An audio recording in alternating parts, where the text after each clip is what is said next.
Now we will upload the file to the system.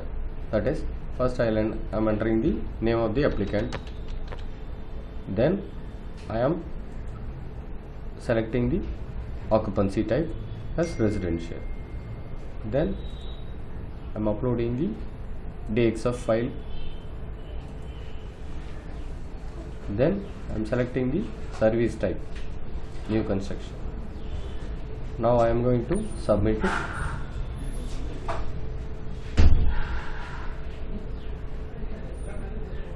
Now the same is submitted, uploaded to the system, and the system is scrutinizing the plan. It will take at least 1 or 2 minutes. Now the plan is scrutinized. I am giving OK. Now we will see a report.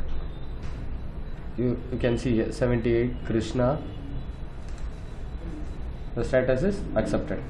There are two status would vary. First one is, you may see, not accepted, aborted, accepted, and abort. Now the plan submitted to the system has been accepted, and the system has generated a output report.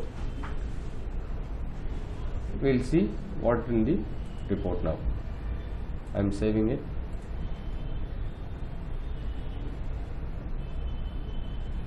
Yeah, it's ready. Now you can see it's a report output. The status of the report is accepted now. It means the plan drawn is in compliance to the various provisions of the building bylaw. Then comes application detail. These are all the basic informations which we have entered in the plan info. You can also cross check whether the plot area as per revenue record and as per the drawings submitted. Since plot area is being validated under two categories, one in the plan info and the other in the layer format also. These are all the declarations which we have declared in the drawings. Now come the overall summary. See, total built up area is 218.79 square meters. Carpet area no, covered area is 109.40 square meters. Then block wise, zero floor is nothing but of ground floor. Ground floor area is 109.3950 square meters, and first floor area is 109. The overall built up area is 218.79 square meter. Height of the building mentioned in the plan is seems to be 6.94 meters. Here you can see. Now other informations. Bathroom as per bylaw, you have to provide a ceiling height of 2.5 meters. In the submitted plan it is 3.05, then it is okay. Then minimum area 1.8 square meters, here it is 2.74, and width 1.2. In the drawing it seems 1.32. Now the status of the bathroom is shown as accepted. Here you can see that under which section the same is being validated by the system. As per bylaw, it is class 32 1B 2 of the section, it is validating. Then comes coverage. As per coverage is being taken as per part 2 table 1 of the building bylaw. See, permissible is 70, the worked out coverage is 65.33. The status is accepted. Okay. Likewise so on. Now FAR for residential buildings, other area. In Pondicherry it is generally for continuous building area it is 75, and other area it is 70. Here it is treated as the other area, the coverage is 70. Likewise the parameters will vary. And varying parameters based on the location of the site, the system will validate. Then comes height of the building. Height of the building is For the drawing can be submitted in different blocks also, na? Likewise, the block here, it is only one block, and the height of the building for block 1 is mentioned as permissible is 10.5. Where it is 10.5 now, for ordinary residential building, permissible height is 10.5.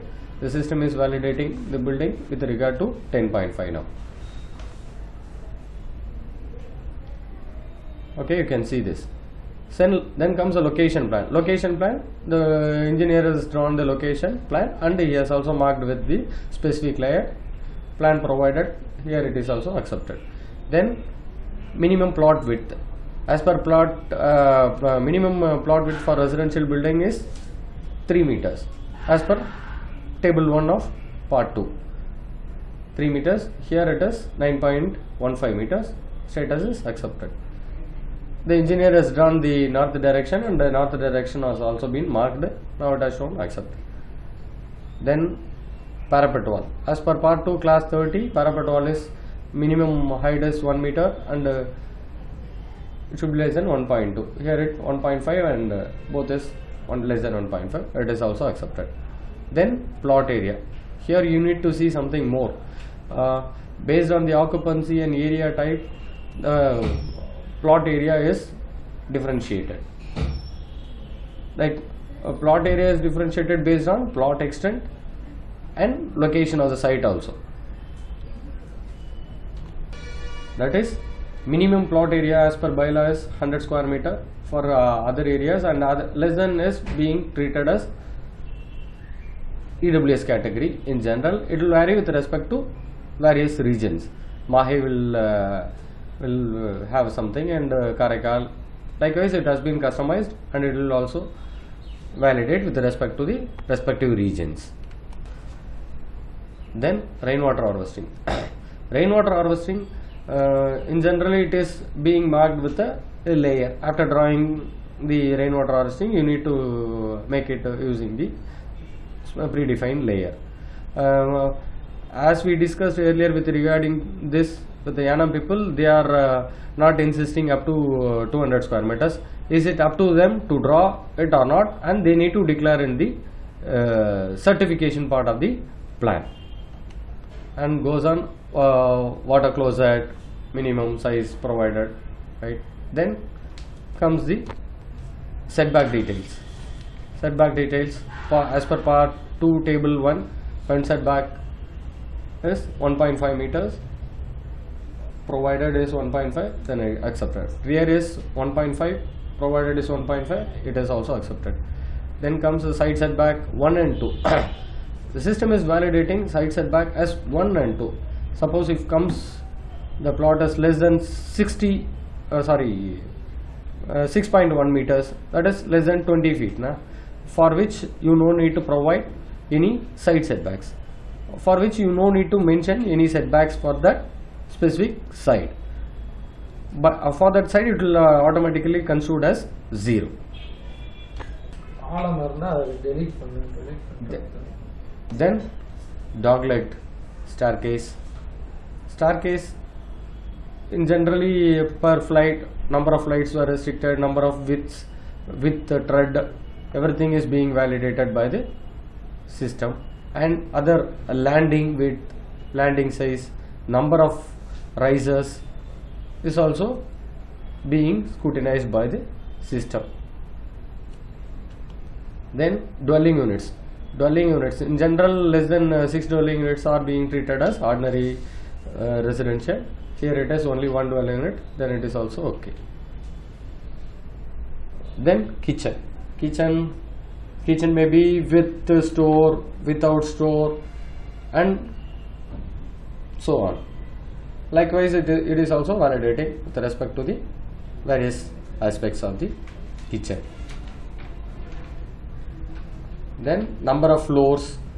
Number of floors in general 2 plus